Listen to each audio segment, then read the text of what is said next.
Welcome to శ్రావణ మాసం series day 4. ఈ రోజైతే ట్రెండింగ్లో ఉన్న దియా స్టాండ్తో మీ ముందుకు వచ్చేసా. ఇది మెటీరియల్ బ్రాస్లో వచ్చింది. 5 లేయర్స్లో 5 స్టెప్స్ వచ్చాయి. అండ్ వెనక మనకి కావాలంటే గోడకు కూడా అటాచ్ చేసుకునేటట్టు హోల్ ఇచ్చేసారు. మనకు గోడకు కూడా ఫిట్ చేసుకోవచ్చు. విగ్రహాలు పటాలకి అటువైపు ఇటువైపు ఇవి సెట్ ఆఫ్ 2 వచ్చాయన్నమాట.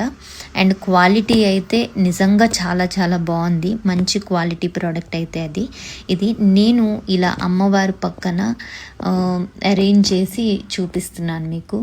చాలా నిండుగా అనిపించింది అండ్ నాకైతే క్వాలిటీ చాలా బాగా నచ్చింది. అండ్ మనకి కావాలంటే 5 స్టాండ్ పెద్దగా అవుతుంది అనుకునే వాళ్ళకి సెకండ్ ఆప్షన్ 3 స్టెప్ వైజ్ కూడా 3 దియాస్ తోటి వచ్చింది. మీకు లింక్స్ కావాలంటే తెలిసిందేగా, లింక్ అని కమెంట్ చేసేయండి ఆర్ ఎల్స్ నాతో ఈ రీల్ షేర్ చేసేయండి. Thanks for watching.